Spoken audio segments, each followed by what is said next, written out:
They say the most fragile things aren't made of porcelain, but of pride, legacy, and family lies. I was dusting the living room when my elbow brushed a pedestal. The crash echoed like thunder. My daughter came running, her expression sharper than the shards on the floor. Hours later, I was on the curb with a suitcase and no apology. But what she didn't know was whose vase it really was and what it truly meant. One sentence, just 10 words, and the room went still. You'll never believe what I said and why it broke everything. Before we begin, tell me where you're tuning in from and hit the subscribe button. Before I was the woman who broke a $10,000 vase, I was someone else entirely. My name is Evelyn Ross. I taught high school English for 31 years in a district where the ceilings leaked, the copy machines jammed every morning, and half the students came to class without breakfast. My husband, Gerald, died 12 years ago from pancreatic cancer, the kind that gives you no warning and no time. I buried him on a Tuesday, went back to work on a Thursday, and never stopped moving. People called me strong. What they meant was I didn't cry where anyone could see. I raised my daughter Jenna on love, scraped together casseroles, and the idea that kindness was worth more than money. For her birthday one year, when I couldn't afford the roller skates she wanted, I baked a cake in the shape of them instead. She smiled through it, but I saw the disappointment in her eyes. Even back then, she wanted more than what I could give. Jenna grew up, became a lawyer, married Mark, a finance executive with a golf membership, and a house that looked like it had been designed by magazine editors with no children. They didn't want kids yet. Not until our third property, she once joked, sipping from a glass I wasn't allowed to put in the dishwasher. After my hip replacement, she offered for me to recover at their home. It'll be easier for everyone, she said. I should have known better. Jenna didn't do things out of sentiment. She did them to avoid appearances. Her friends admired her generosity. No one saw the way she flinched when I sat on the white couch, or how her voice tightened when I asked how to use the espresso machine. Still, I tried to be small in their big, perfect home. I folded my towels neatly, never left dishes in the sink, and kept my bedroom light off after 9 p.m. I tried to earn the space I was told I could stay in, until I broke the vase. It was a Thursday morning. Quiet. The cleaning lady had called off, and I don't know what I thought. Maybe that if I showed initiative, she'd stop looking at me like an overgrown suitcase no one could put away. So I grabbed a feather duster and started in the formal living room. They called it the gallery. I called it, don't breathe too hard. The vase was tall, pale ivory with gilded dragons curling up its neck, balanced on a pedestal like a trophy. I bent down to dust the base and shifted my weight. My elbow clipped the pedestal, and for one sickening second, the vase wobbled like it might change its mind. Then it tipped. The crash was so loud it stunned the silence into stillness. I could feel it in my bones. Jenna's heels clattered down the stairs. She stood in the doorway in her pressed blouse and black slacks, mouth already open in disbelief. Mark appeared behind her, his mouth tight like he already knew the blame would roll right past him and settle squarely on me. What did you do? Jenna's voice had that icy edge she used in court, the one that didn't ask, it accused. I was just dusting, I said, my voice barely louder than the ticking clock on the mantel. It was an accident. She walked toward the broken vase like it was a body. Do you know what this was? I didn't know it was that valuable, I replied, though I could feel the air thick with my guilt. That vase, she said, crouching beside the shattered pieces, was worth $10,000, a wedding gift from Mark's most important client. He commissioned it from a private collection in Japan. Mark remained silent behind her, arms crossed like a seal on a vault. I'm sorry, I said, feeling useless and heavy. Jenna stood, her mouth a straight line. Sorry? she repeated. You've been living here for 6 months, Mom. 6 months, eating our food, using our water, staying rent-free. And now this? My mouth opened, but nothing came out. I want you out by tonight, she said. I'll have the guest room cleared. Tonight? Do you want me to send you a bill? The way she said it, so cold, so precise, I felt something twist inside me. Something that had been dormant for a long time. I stood still, not moving toward the door, not apologizing again. Because something about the vase, something I remembered, was tugging at me. The dragons, the gold pattern. That wasn't a Japanese heirloom. I had seen that exact vase before, 34 years ago, at an estate sale in Philadelphia. A woman with smoke-stained fingers had tried to sell me a set of matching vases for $50. I bought one, gave it to Gerald. We used it as an umbrella stand. And later, after he died, Jenna had packed it away in one of her boxes, claiming it looked retro. That wasn't Mark's client's vase. That was mine. I turned toward them, my voice calm, dangerous in its quiet. You may want to ask Mark where he really got that vase, I said, because unless his client has a time machine and a rusted-out Chevy, he didn't commission it from Japan. Jenna frowned. What are you talking about? I met Mark's eyes. He had gone very still, very pale. Check the bottom of the vase, I said. There should still be a sticker. Estate sale, South Street, 1989. Jenna stared at him. Is that true? Mark didn't answer. I picked up my coat. I'll pack my things, I said. But you'll want to think very carefully about who's been lying in this house. And then I walked up the stairs, leaving behind the shards and the first real crack in their marriage. Downstairs, muffled voices rose and fell, sharp syllables slicing through the walls. Jenna's voice, clipped and furious. Mark's voice, low and desperate. I couldn't make out the words, but I didn't need to. I had heard that tone before, in courtrooms, in classrooms, and in hospital waiting rooms.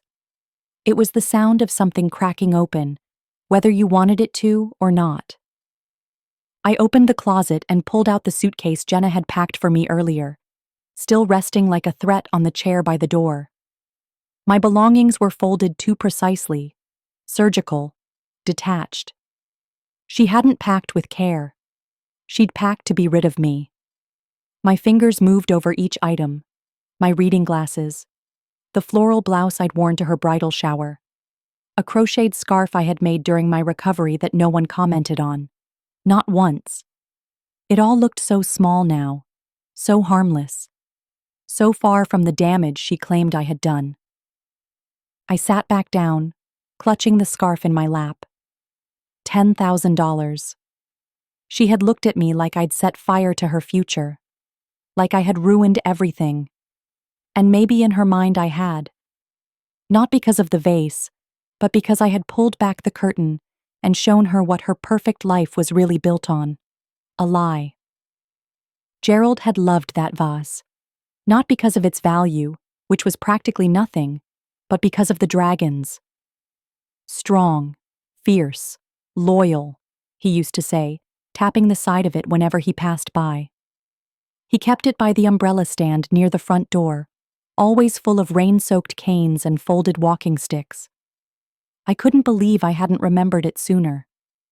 When Jenna packed up his things after he died, insisting she was only helping, so much disappeared. The vase had been one of them. At the time, I thought maybe I'd just misplaced it. I didn't fight. I was too raw to fight.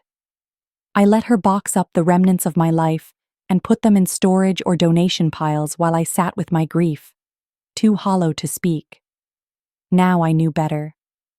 I zipped the suitcase slowly, deliberately.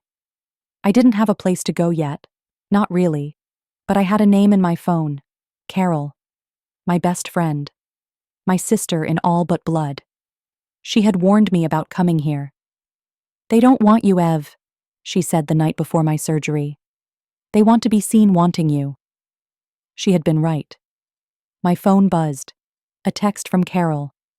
How's it going? Want me to pick you up? I stared at the screen for a long time before replying. Yes. Now I stood, my legs stiff, the soreness in my hip a dull echo compared to the ache spreading in my chest. I pulled my coat from the hook, the one I had hung there out of habit, trying not to inconvenience them with clutter. Every single thing I did here had been an apology for my existence. And now, I was done apologizing. When I came downstairs, the argument had stopped. Jenna stood in the living room, arms crossed, face pale but unreadable. Mark sat on the edge of the sofa, elbows on his knees, rubbing his temples. Neither of them looked at me. I paused at the door, suitcase in hand. I'll be gone within the hour, I said softly. Carol's coming to get me. Jenna didn't respond. I turned the handle, but something inside me, something fierce, something dragon-shaped, made me stop. I looked at her, really looked. Her face was drawn, defensive, the same expression she wore during depositions. The same mask of superiority and control that said I won, and that's all that matters. You always thought I was beneath you, I said, and my voice didn't waver. Not because I was cruel or selfish or lazy, but because I was ordinary. You spent your whole life trying to be anything but me. Her jaw tightened. Well, I continued, you succeeded. But if you think money or gallery rooms or five-figure vases make you better, then I failed you.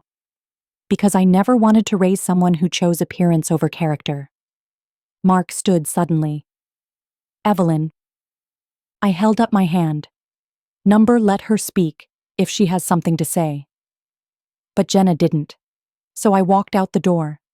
And I swear, I heard something else crack behind me. Something that had nothing to do with porcelain. Carol's car pulled into the driveway like a rescue boat cutting through wreckage. I stood beneath the stone archway of Jenna's front door, suitcase in hand, coat buttoned to the throat, even though the spring air was mild. I didn't look back at the house. I didn't need to. I could feel the weight of their silence pressing against the windows like breath on glass. Carol didn't speak when I opened the door and slid into the passenger seat. She didn't need to. Her eyes flicked to my face, and she reached across the console, covering my hand with hers. I didn't realize how hard I was shaking until her fingers steadied mine. Where to? She asked softly. Anywhere but here, I whispered. And she nodded, like she understood the geography of humiliation. The car was filled with the faint scent of peppermint from her gum, and the folk music she always kept low enough not to distract, but loud enough to feel like company. We drove in silence for a long time. I watched the houses blur past, the manicured lawns, the winding drives, the kind of wealth that grows fences instead of roots. Finally, Carol spoke. Want to talk about it? I stared out the window. She packed my suitcase like I was a stain on her carpet. Oh, honey. And the vase? I laughed bitterly. It was mine, Carol. Mine. From that estate sale on South Street, remember? The dragons. Gerald loved it. Her eyes widened. That one? The one he used to polish with the edge of his sleeve like it was a crown jewel? I nodded. She packed it away after he died. I thought she'd sold it or donated it. But it ended up on a pedestal in her gallery room, being passed off as a $10,000 gift from Mark's client. Carol blinked. Are you telling me they lied about it? That whole story was a performance? They made me feel like a vandal, I said. Like some doddering old woman who'd destroyed a priceless artifact.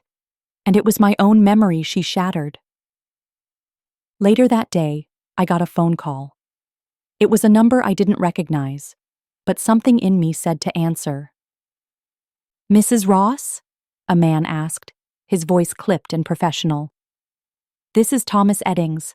I work with William and Dean, the art insurance firm affiliated with the Brickman collection." My spine straightened. "Yes?" "I'm calling in reference to a claim filed by Mr. Mark Everett regarding a damaged vase. He listed you as the individual responsible for the damage. I was hoping we could discuss the incident briefly." My mouth went dry. "A claim?" "Yes, ma'am. For $10,000. We're required to verify the circumstances surrounding the breakage. Were you aware the vase was insured?" "No," I said, anger simmering beneath my ribs. "I wasn't aware, but I can tell you something about that vase." I walked into Carol's den, closed the door, and let the words pour out. I told him where the vase came from, the estate sale, the woman with the smoky voice, the way Gerald had displayed it like it was worth a fortune when it wasn't worth more than $50. There was a pause on the other end of the line. Then, "Do you have any documentation or photographs?" I looked down at the framed photo of me and Gerald. Behind us, blurred in the background by a poor focus, stood the vase, in its rightful place. "I have proof," I said, my voice clear now. "And if he's filing an insurance claim on that vase, he's committing fraud." More silence. Then a quiet, "Understood. We'll follow up. Thank you, Mrs. Ross." When I hung up, my hands were shaking. I stared at the phone, heart pounding. She hadn't just kicked me out. They were trying to charge me, to turn a lie into cash, to profit from erasing me. Carol walked in and saw the look on my face. "Evie?" "They filed a claim," I said. "Mark and Jenna. They're blaming me.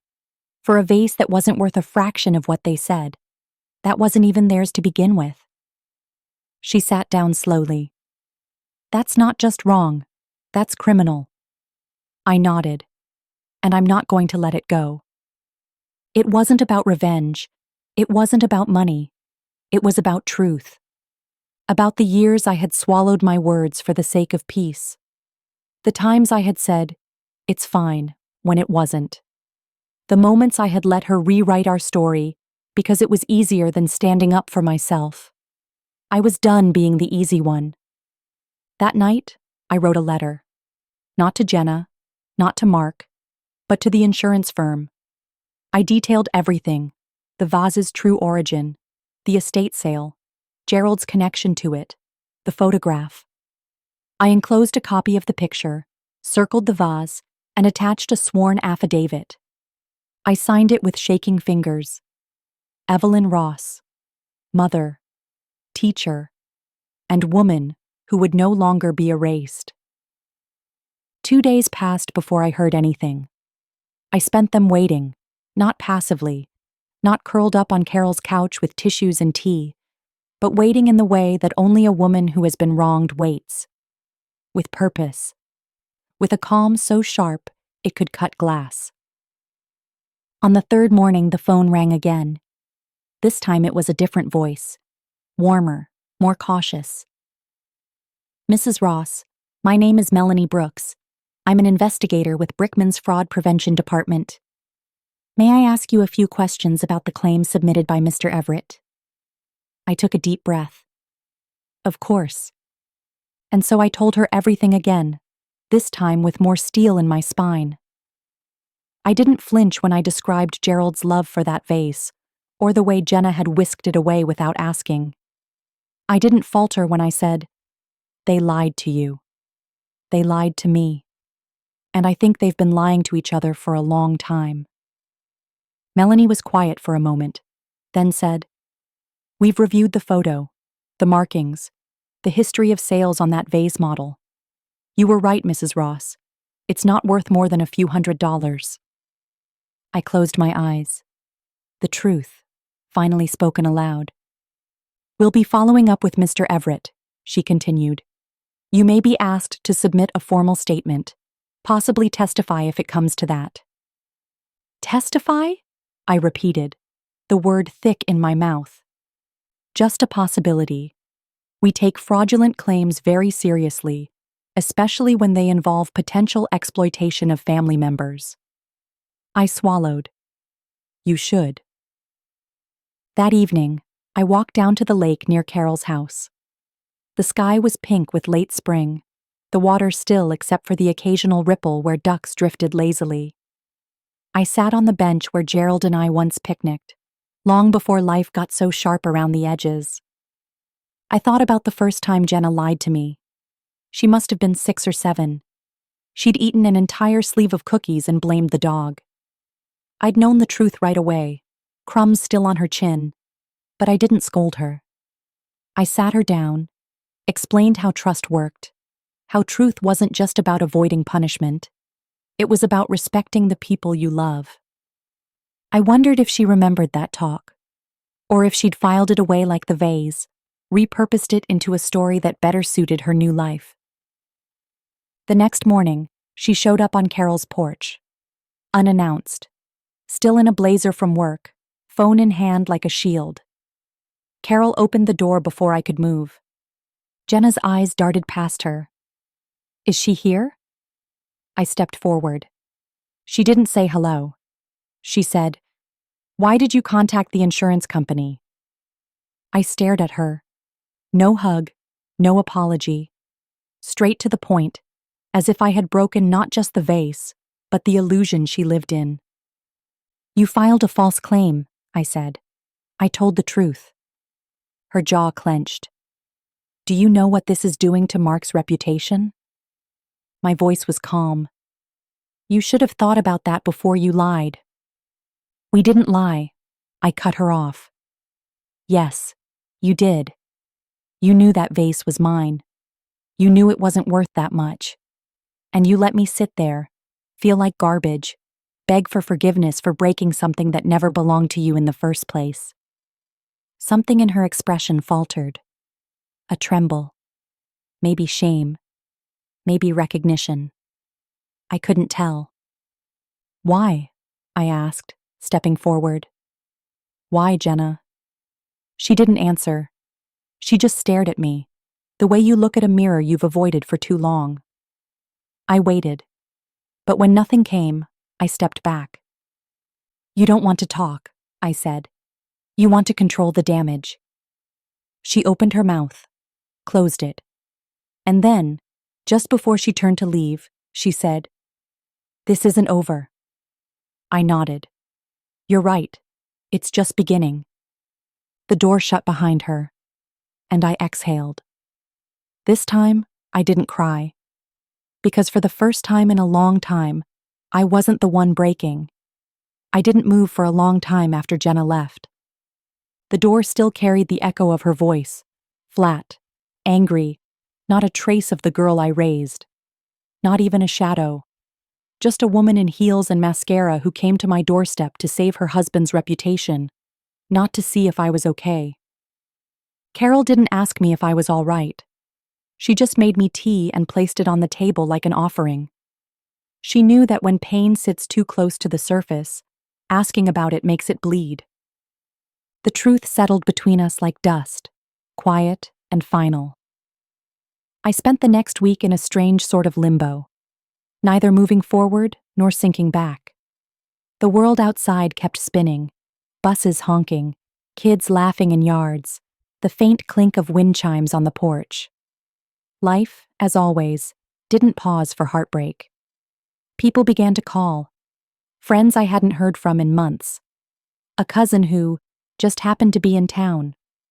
The woman from the florist, who somehow heard a whisper of what happened and wanted to bring me a bouquet, just because. The next day, I began to clean the house, not as a chore, but as a reclaiming. I dusted not to erase history, but to uncover it. I polished Gerald's favorite chair. I rearranged the bookshelf the way I used to. I even pulled the old record player from the closet and let Nat King Cole fill the rooms with velvet. By the afternoon, the house felt lighter. Not new, not fixed, but mine again.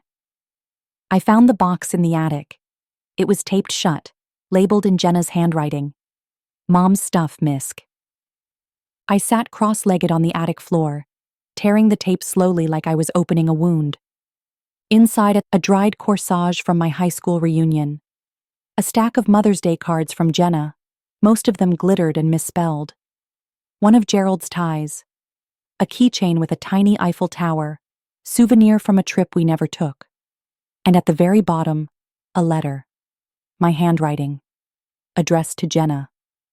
It was dated 6 years ago, after the first time she canceled dinner last minute because Mark had surprised her with theater tickets. I had written, "Dear Jenna, I know your life is busy, and I know I'm not always the easiest person to understand. But I hope you'll make room for me, the way I've always tried to make room for you. I miss us. I miss the way you used to tell me everything. I miss being your mother in more than just name. Love, Mom." I had never sent it. She must have found it when she helped pack my things after Gerald passed. She kept it. But like everything else that didn't fit her story, she tucked it away. I folded the letter and slipped it into my pocket. That night, I sat on the porch of my own house, wrapped in Gerald's old cardigan, and stared at the stars. I didn't know what came next, but I knew it wouldn't be built on silence. If Jenna wanted to come back, she would have to come as something more than a daughter by blood. She would have to come as a woman who saw me clearly, who finally learned that breaking something doesn't always mean it's ruined. Sometimes, it means it's free.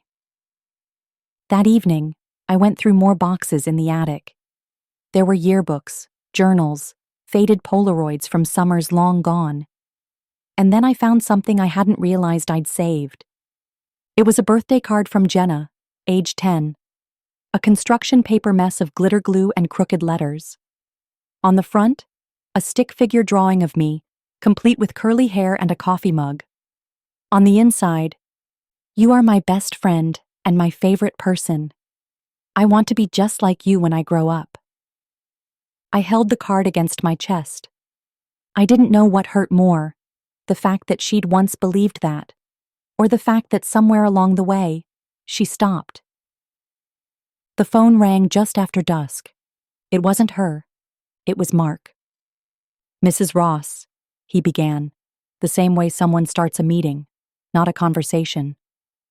"It's Evelyn," I replied. "You lost the right to formalities when you filed that claim." He paused. "I didn't call to talk about that." "Then why did you?" "Because I think she's unraveling." My heart stilled. "What do you mean?" "She's not eating. She's not sleeping. She's lost. And she won't talk to me." "That's between you and your wife," I said, trying to keep my voice steady. "She's not talking to anyone," he said. "Not her friends, not her co-workers. You're the only person she's ever let see her afraid." I closed my eyes. "I don't know what you expect me to do," I said finally. "I don't expect anything," he said. "I just thought you should know." There was a silence so long I thought he'd hung up. Then, "She kept the vase pieces." I blinked. "What?" "The shards, from the vase. She swept them into a box. She labeled it Mom's." I didn't know what to say. Not because I didn't feel something, but because I felt too much. When I hung up, I sat on the porch again. The night was cool and clear, and the sky was wide open. She kept the shards. Not the whole. Not the lie. The broken. Somewhere in that, I thought, there was still a thread worth holding. Not to pull her back, but to show her the way forward. But I wouldn't tug it. She'd have to find it herself. I stood by the kitchen sink the next morning, watching the sky go from silver to soft blue, the sun slow to rise as if even it wasn't quite sure it was ready for another day. The house was quiet, my kind of quiet. Not the silence of exclusion, not the sterile hush of Jenna's gallery-like living room, but the warm quiet of home. A fridge hum, the gentle creak of settling wood, a blue jay tapping at the window screen. I thought of what Mark had said the night before. She kept the shards. It should have been nothing. A box of broken porcelain. Useless, dangerous, full of sharp edges. But the fact that she'd labeled it Mom's, not trash, not accident, meant something. It stirred something in me I didn't know whether to trust or mourn. I poured a cup of coffee, my fingers tight around the mug. I didn't know what I wanted anymore. Peace? Closure? An apology? A daughter? I thought about calling her. Just once. Just to say I was here. But I couldn't make myself pick up the phone. Because there's something cruel about being needed only when someone breaks. Something brutal about being seen as strong only because others believe they're entitled to your strength. She hadn't wanted me. Not when she put me by the trash cans of her life. Not when she packed my clothes with mechanical efficiency, like I was luggage from a trip she regretted taking. But now that the glitter had cracked, now that the mirror of her curated life had begun to splinter, now I was useful again. The one person she might cry in front of. The only witness left who remembered her before she was someone else's wife. I went out to the porch with my coffee. The roses were opening early this year. Fat, pink, heavy with promise. Gerald had planted them our second spring in the house. He'd called them our miracle flowers because we hadn't thought anything would grow in that rocky soil. We had been wrong. Around 10, Carol stopped by with 2 bagels and a look on her face that meant something was coming. She didn't sit down right away. She hovered in the doorway, twisting the strap of her purse. "She's at your gate," she said softly. I blinked. "What?" "Jenna. She's parked out front, just sitting there. Been there for at least 15 minutes. I saw her on my way back from the store." My heart began to thud. "I didn't stop," Carol said. "I figured if she wants to talk, she'll walk to the door. But I thought you should know." I nodded. I didn't move. And then, 5 minutes later, the knock came. Not loud, not angry, just tentative. I opened the door slowly. Jenna stood there, in jeans and a sweater that looked too big for her. No makeup. Hair pulled back. She looked like someone who'd been living at half volume for a long time and had just remembered how to breathe. "Hi, Mom," she said. I didn't say anything. I didn't know where else to go. Still, I didn't speak. "I'm not here to make excuses," she said, eyes darting down. "I'm not here to ask you for anything. She stopped, swallowing hard. "I just want to talk, if you'll let me." I stepped back and opened the door wider. She walked in like she didn't know how her legs worked anymore. In the kitchen, she sat at the table where she'd eaten thousands of meals, where she used to do her homework, where she'd cried over her first heartbreak. But now, she perched on the edge like she didn't belong. "I saw the photograph," she said quietly. "The one with Dad, and the vase in the background." I said nothing. She ran her fingers along the rim of the mug. "You were right. I knew the vase wasn't what we said it was. I just didn't think you'd fight back." I let out a breath I hadn't realized I was holding. "I've spent my whole life trying to be perfect," she continued. "Trying to impress people who don't even see me. I thought if I could just keep everything in order, my career, my marriage, my image, then I'd be safe. That nothing could fall apart. And when you broke the vase, it wasn't just the vase. It was everything. I felt it all cracking." She looked up at me then, her eyes glassy. "I thought blaming you would help me keep control. I thought if I could make you the villain, then I wouldn't have to admit how lost I was." I sat down across from her, slowly, carefully, like I was approaching an animal that might bolt. "I didn't need you to be perfect," I said. "I needed you to be real." Tears spilled over her lashes. "I'm sorry," she said. I'm so sorry. For the vase. For the lies. For the way I treated you. I looked at my daughter. Not the woman she tried to become. Not the one who curated her life like a magazine spread. But the girl who once needed me to sing her back from nightmares. And for the first time in a long time, I saw her. You broke more than a vase, I said. You broke me. I know, she whispered. And still, I said, voice trembling, I'm here. She nodded, biting her lip. But if we start again, I said, we start as two women, not as mother and child, not with old roles and debts, but with honesty, with space, with boundaries. I can do that, she said. We'll see, I replied. Outside, the roses danced in the wind. The petals bent, but they didn't fall. Jenna didn't stay long that morning. We didn't hug. There were no dramatic reconciliations or whispered promises to start fresh. When she left, she said, I'll call you. And I said, we'll see. It was the most honest conversation we'd had in years.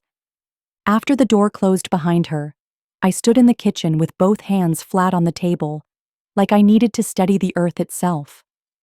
The clock ticked in its usual rhythm, the fridge hummed, and the birds outside kept on singing like nothing inside this house had changed. But something had shifted. The air was heavier, or maybe just clearer. Like a storm had passed, but left behind puddles you had to step around carefully. I didn't feel relief. I felt tired. Bone tired. The kind of tired that sits beneath your ribs and doesn't let go. Not with sleep. Not with silence. Not even with forgiveness. I didn't cry. Not then. Instead, I cleaned.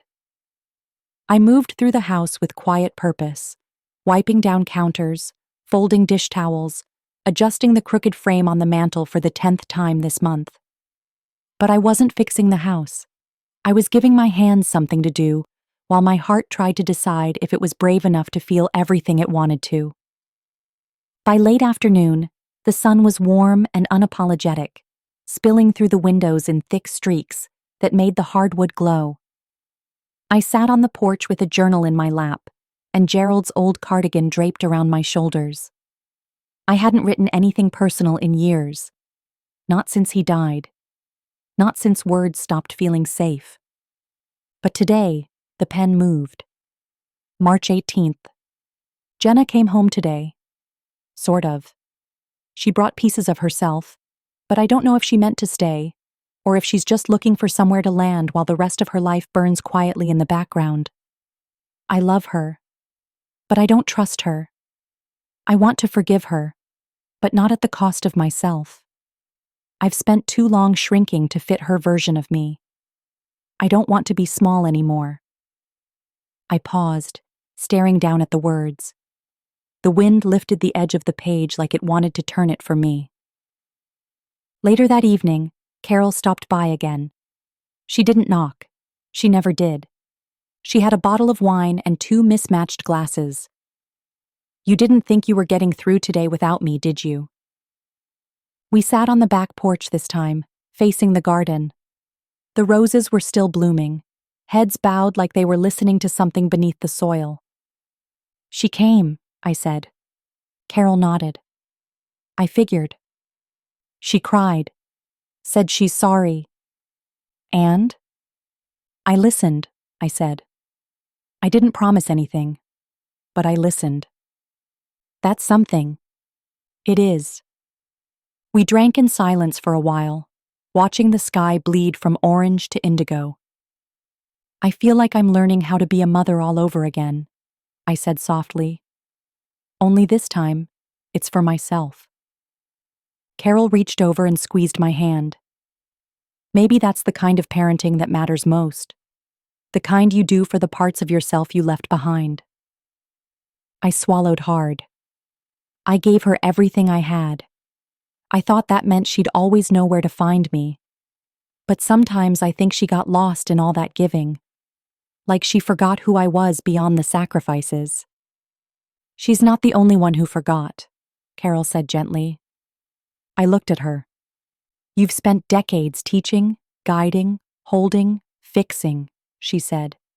"But you haven't let yourself be in a very long time. You've earned more than survival, Evie. You've earned joy." The word struck something deep in my chest. Joy. It sounded foreign. It sounded like a language I used to speak before I convinced myself that duty was enough.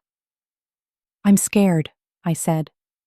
"If I open the door again, what if she walks right back in and starts rearranging my life like it's hers to curate?" "Then you close the door again," Carol said. "But this time, you do it with both hands and no apology."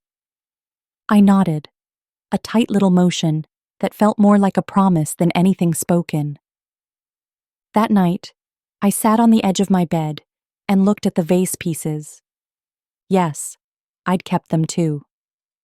Mark had said Jenna swept them into a box, but she must have dropped them off here quietly, sometime in the past week. Maybe when I wasn't home. Maybe she couldn't face the handoff. The box was small, taped once along the edge. Inside were fragments, wrapped gently in tissue.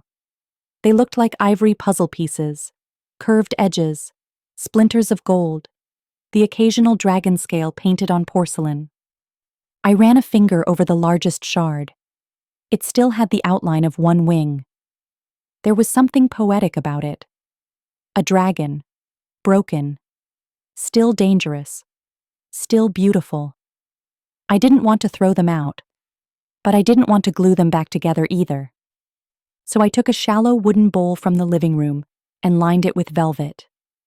I placed the shards inside, not as trash and not as treasure, but as truth. A monument to what had broken and what had survived. Not all stories have to be repaired. Some just need to be remembered. I placed the bowl on the mantel beside Gerald's photo and the old clock he never got around to fixing. It ticked now and then, just to remind me that time still moved even if I hadn't. And that night, for the first time in months, I dreamed. Not of Jenna, not of the vase, but of myself, standing in a garden of shattered things, finally learning how to bloom. The next morning, I woke to the soft patter of rain against the windows, the kind that made the world smell like earth and memory. I stayed in bed longer than usual, the blanket tucked under my chin, Gerald's cardigan still draped across the chair beside me, like he'd stepped out only a moment ago. The house was quiet, but not empty. It felt lived in again. It felt like mine. I thought about the bowl of broken porcelain on the mantel. I hadn't planned to display it, certainly hadn't imagined it would sit where wedding photos once did, or where Jenna's grade school drawings had been proudly taped before she decided childhood was embarrassing. But there it was, sitting quietly, unapologetically. A mess made visible. A truth too large to tuck away. After coffee, I walked out into the garden. The rain had slowed to a mist, enough that I could feel it cling to my sweater, enough to make the roses shiver under its weight. I ran my fingers along the petals. Some had begun to wilt early, softening at the edges, leaning forward like they were tired of holding their heads up. I knew the feeling. I pulled weeds, not because they were threatening the soil, but because the rhythm of it calmed me. The tug, the twist, the satisfaction of roots coming free. The small victories. I was learning to appreciate them again. By afternoon, the clouds had thinned. I brought out my journal, the one I'd started again the day Jenna returned, and sat on the porch to write. March 19th.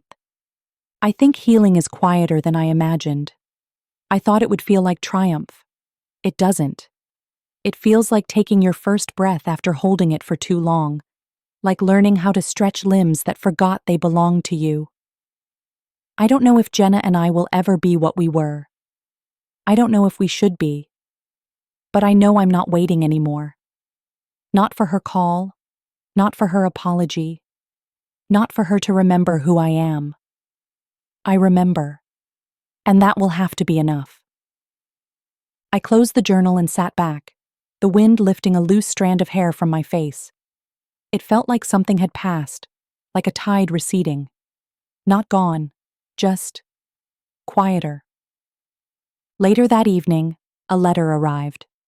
Not an email, not a text. A real letter, sealed with a waxy pink sticker in the shape of a heart, as if she couldn't decide whether she was writing to a mother or an apology. The handwriting was Jenna's, still neat, still small, like she'd tried not to take up too much space, even on the page. I didn't open it right away. I made tea. I fed the cat that had started showing up at my door every few days, skinny and suspicious, but always hungry. Then, when the light in the house had gone soft and the world outside had gone quiet, I opened it. Mom, I don't know if you'll read this. I don't know if you'll care to. But I wanted to try. Writing is safer for me. It always has been. I can get the words right on paper in a way I never seem to get them right in a room with you. I've been thinking a lot about that day. The vase, the yelling, the way I treated you like you were just in the way. I've told myself for years that I was protecting my life, that boundaries mattered more than feelings. But I wasn't setting boundaries. I was building walls, tall, thick ones, and I was proud of them. I thought they made me strong. They didn't. They made me lonely. I looked at that box of vase pieces for days before I could bring myself to drive them to your house. I don't know why I did it. Maybe it was guilt. Maybe it was something else. But I wrapped each piece in tissue and packed them like they were holy. Because in a way, they were. They were what was left after everything broke, and I needed to believe that even what's shattered still matters. I know you don't owe me anything. I know you're tired. I would be too. But I miss you, and I want to find a way forward, even if it looks nothing like what came before. If you want to write back, I'd like that. If you don't, I'll understand. Love, Jenna. I folded the letter slowly, not because I was finished with it, but because it was too heavy to hold all at once. I sat there with it in my lap for a long time. She hadn't asked for forgiveness. She hadn't begged to be let in. She hadn't tried to rewrite the story. And that, more than anything, was what made me believe she might be ready to tell the truth. With herself. With me. With the life she'd tried so hard to curate into something flawless. The truth was never flawless. It was chipped, uneven, stubbornly unfinished. But it was real. And that had to count for something. I lit a candle on the mantel, next to the bowl of vase fragments. Then I took out my journal, flipped to the next blank page, and began a new letter. Not because she asked for one, because I had something to say. Something not for who she was, but for who she might still become. The letter sat on my kitchen table for 2 days before I mailed it. I wrote it the same night I read Jenna's, but I let it sit there, unopened, unsent, like a fragile offering I wasn't sure I was ready to release. It was the first thing I'd written to her in years that wasn't an obligatory birthday card or a holiday note scrawled in a rush. This one took hours, not because I didn't know what to say, but because every word felt like a thread I had to pull gently, carefully, so it wouldn't snap. Dear Jenna, I read your letter. Twice, actually. The first time through tears I didn't want to admit were still waiting for you. The second time with a pen in my hand, underlining the parts that hurt the most, and the parts that felt like hope. That's how it began. Not with absolution, but with honesty. I told her the truth, that her words meant something, but that they didn't erase the years that came before them. That saying I miss you doesn't automatically open the door you once chose to slam shut. That rebuilding doesn't start with grand gestures. It starts with silence broken gently, truth told slowly. I told her about the vase, how I'd placed the pieces in a bowl not as an act of sentimentality, but as a choice. Not to repair what was broken, but to honor that it once held beauty. That even now, fragmented and fragile, it still deserved a place where it could be seen. I ended the letter the way I always used to end her bedtime stories. I'm here, if you're ready. Not waiting. Just here. On the third day, I walked it to the mailbox and stood there a long time, holding it in my hands like something living. I let it go. 3 days after I mailed the letter, a knock came at the door. Not a soft, uncertain one like before. This was different, hesitant, but with a kind of weight behind it, like the person on the other side had stood there for too long before finding the courage to reach up and knock. I didn't rush to open it. I was in the middle of folding laundry, a quiet, methodical task that felt safe, familiar. The knock came again, 2 short raps, then silence. When I opened the door, Jenna stood there holding a plastic grocery bag like it was an offering. She looked smaller somehow. Not physically, but in the way people look when they've been unraveling themselves thread by thread, trying to find something worth keeping. "I brought you something," she said. I nodded and stepped aside. She walked in slowly, like someone remembering how to be welcome. She placed the bag gently on the kitchen counter and pulled out a loaf of fresh sourdough from the little bakery I loved, and a jar of raspberry jam with a note on it that said homemade. Her hands trembled just a little as she set the items down. "I wasn't sure how else to start," she said. "This is fine," I replied. We stood in the kitchen for a moment, 2 women with history thick in the air between them. I gestured for her to sit, and she did, carefully, like the chair might reject her. I poured us both a cup of tea without asking what she wanted. I still remembered her favorite, lemon with honey. She took a sip, then looked up at me. "I got your letter," she said. "Thank you." I nodded. I didn't trust my voice yet. "I read it 5 times, she added. "The part where you said you're not waiting, that hit me. Because that's what I've always expected. That you'd wait. That you'd always be where I left you. Ready." "I was," I said quietly. Until it started hurting more than it healed. She swallowed hard. "I don't know how to fix what I broke." "You don't have to," I said. "Fixing it isn't the point." "Then what is?" "Understanding it, carrying it, letting it matter." We sat in silence after that, the kind of silence that's thick, but not cruel. I watched her fingers trace the rim of her mug. I saw the same hands that once clutched my fingers during thunderstorms, that once braided my hair while I graded papers, now uncertain of their place on my table. "I kept the photo you took of me and Dad," she said. "The one from graduation." "I figured you did. I used to think you weren't in the picture because you didn't want to be. But now I realize you were the one behind the lens. You were always behind the lens." I didn't answer. There wasn't anything to say that wouldn't come out as a sob. She reached into her purse and pulled out a small envelope. "I started writing too," she said.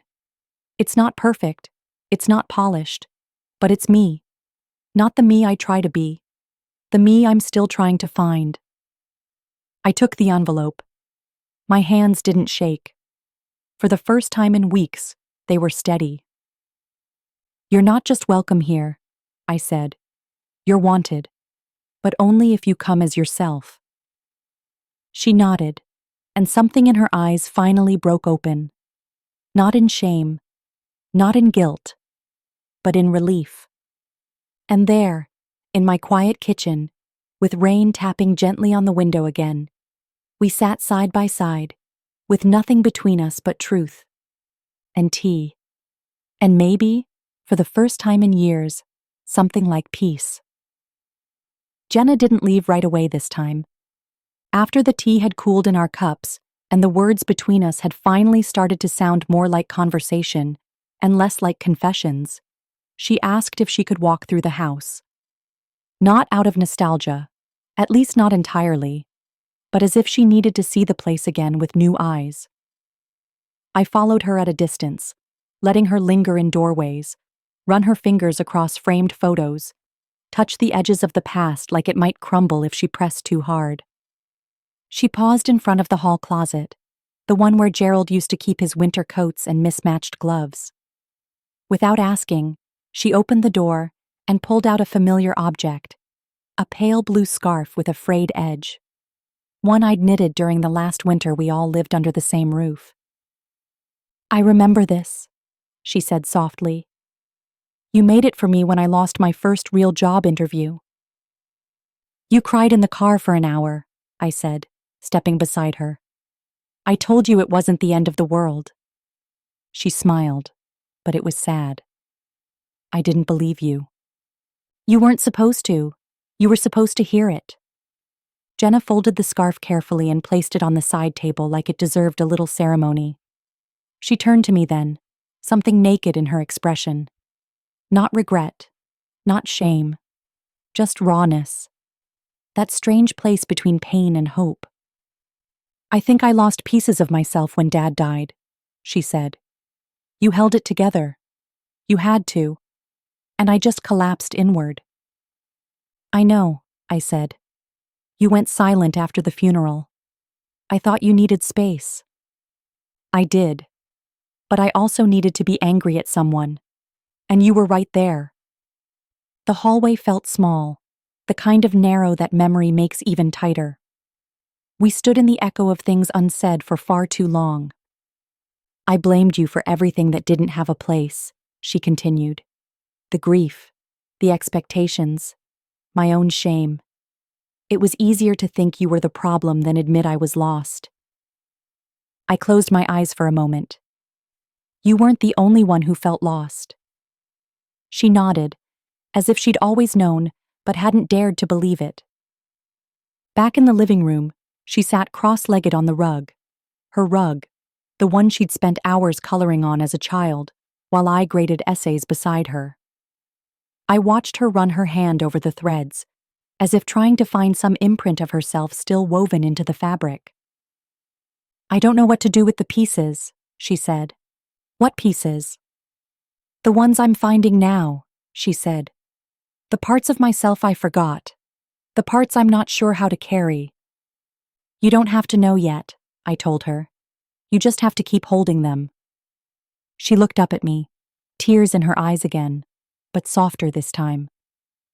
"Do you think he'd be proud of us?" she asked. I sat down beside her. "I think he'd be proud that we're finally telling the truth." She leaned into me then, cautiously at first, like she wasn't sure she deserved to, but I didn't move away. I let her stay. Not because it erased anything, but because healing isn't a transaction.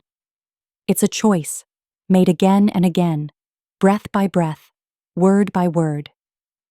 We sat there until the light outside faded to gold.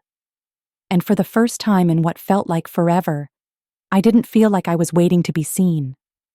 I was. The next morning, Jenna was still there. I woke to the sound of the kettle whistling and the low murmur of a familiar tune, one I hadn't heard in years. It took me a moment to place it. She used to hum it while doing her homework at the kitchen table, some nonsense melody she said made her think better. I laid in bed for a while, just listening. The sound of her voice, however faint, threaded through the house like something sacred.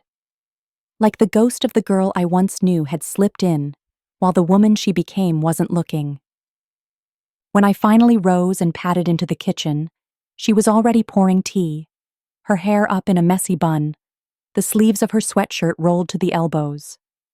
She looked tired, but lighter. As if a single night under the roof she grew up in had peeled back a layer of armor. "Good morning," she said, glancing up. I nodded, surprised at the lump that rose in my throat. "Morning. I hope you don't mind. I found the mint tea in the pantry." "Of course not." She slid a mug across the counter. I didn't sleep much, she admitted. Too many thoughts. Too many memories. I know the feeling. She leaned against the counter, both hands wrapped around the cup. I kept dreaming about the hallway, the one outside my old room. It felt longer in the dream. Endless. Like I was trying to walk to your door, but every time I took a step, it stretched out further. I looked at her for a long moment. That's what shame does. Turns short distances into impossible ones. Her eyes shimmered, but she didn't look away. I think I've been living in that hallway for years, she said. I took a slow sip of tea. Well, now you're here. She nodded. I want to be. We didn't speak for a while. The kind of silence we shared wasn't heavy anymore. It was tentative, but warm. The kind you share with someone who's learning how to be close without pushing.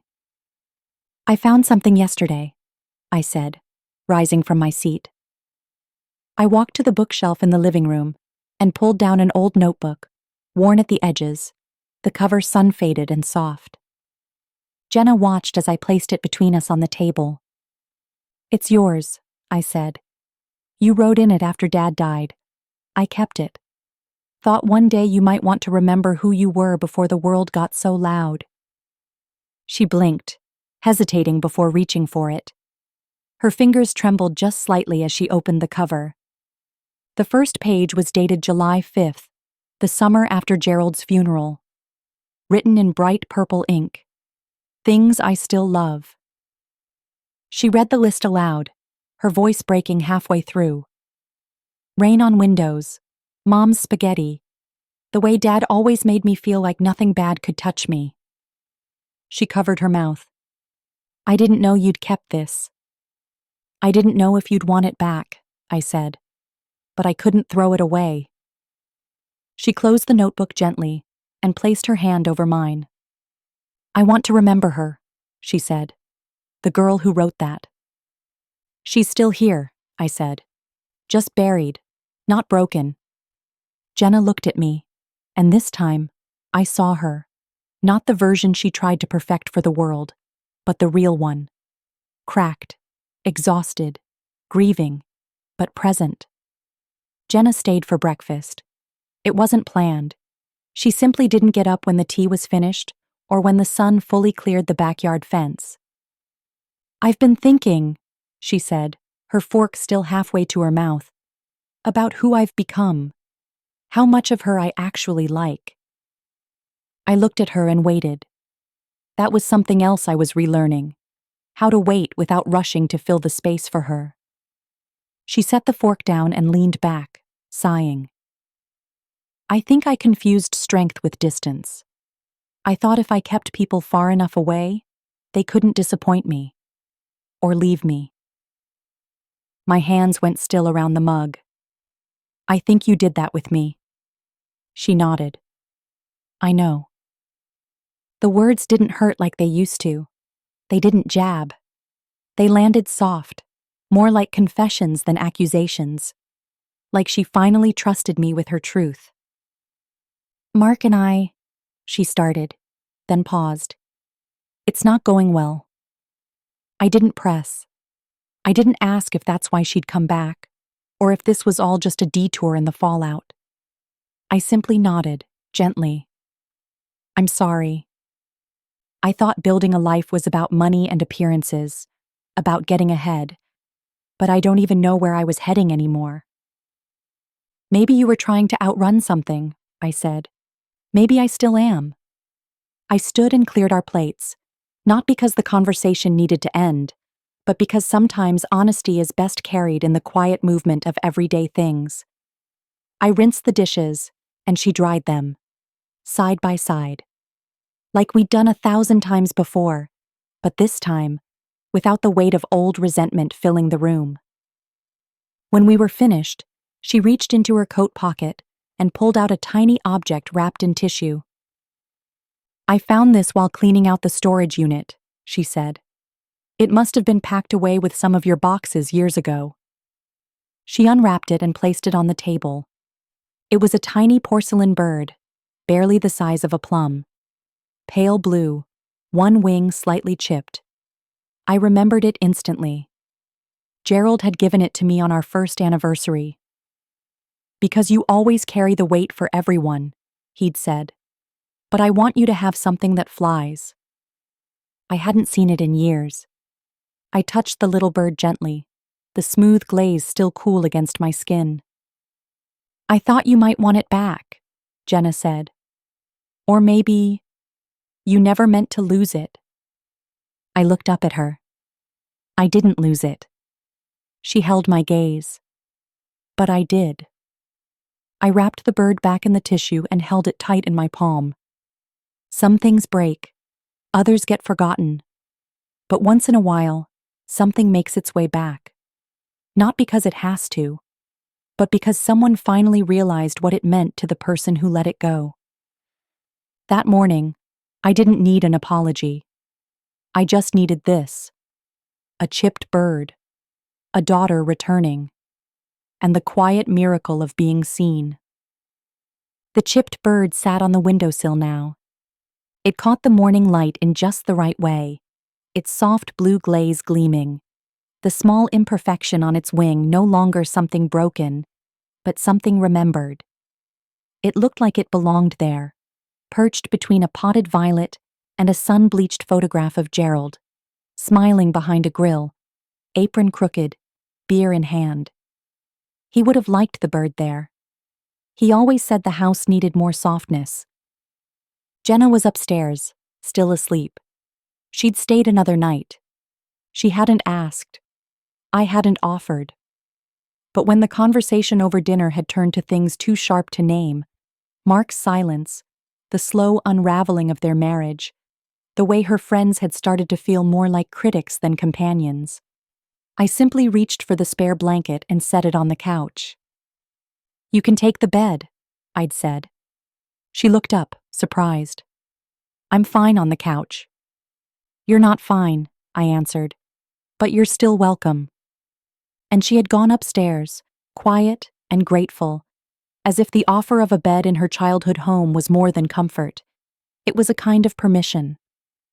Now, in the early hush of morning, I sipped my coffee and watched the light stretch across the kitchen. I thought about how easily the past had bled into the present these last few days. How fragile the balance was, between healing and slipping back into old wounds, between presence and performance. I'd seen her trying.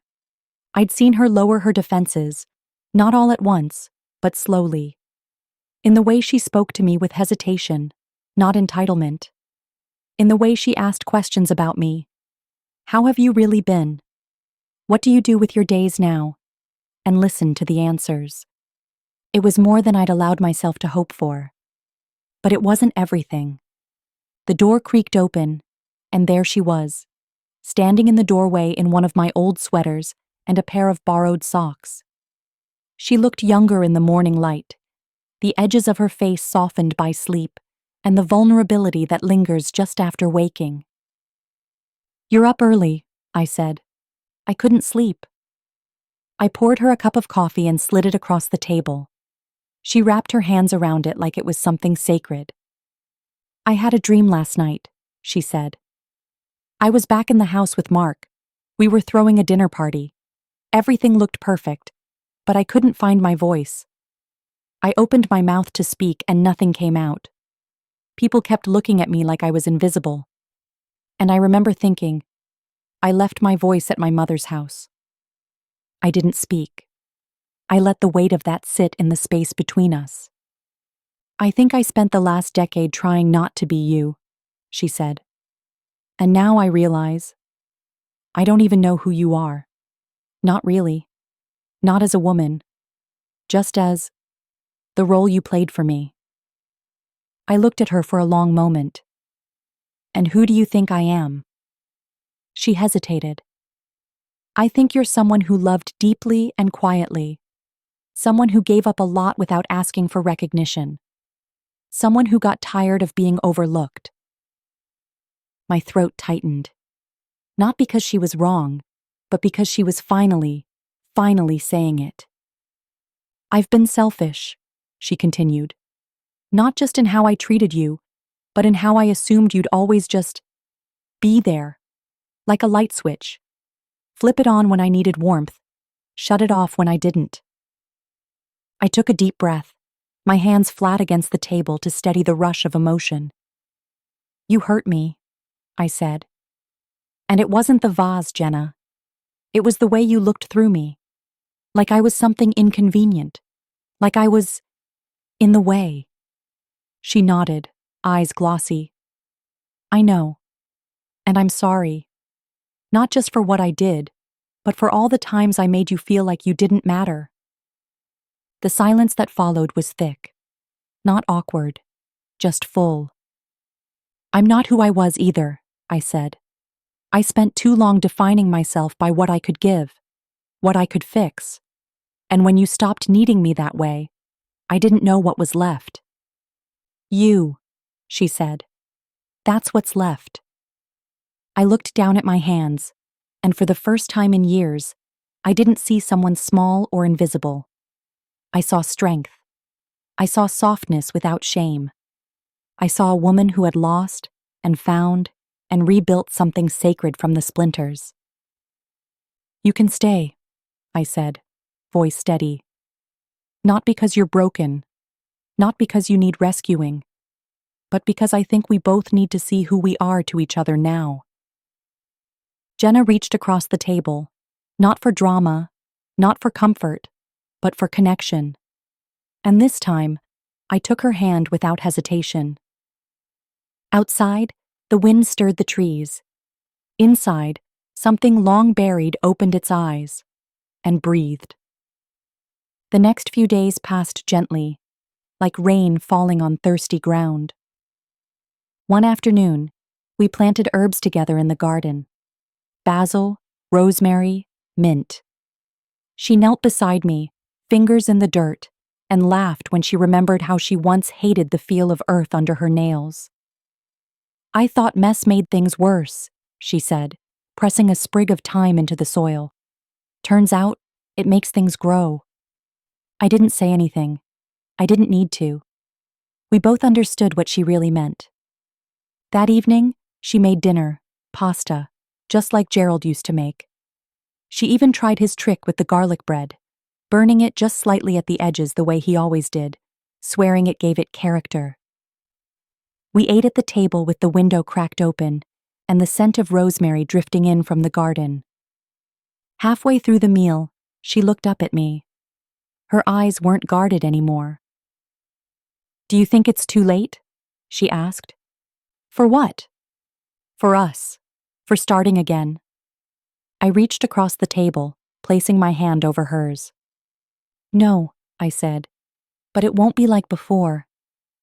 I don't want it to be, she whispered. And I believed her. Later that night, I stood in the hallway alone, staring at the picture frames lining the wall.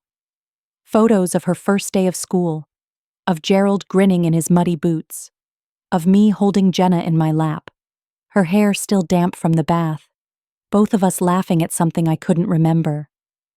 It didn't matter what we'd lost, not anymore. What mattered was this.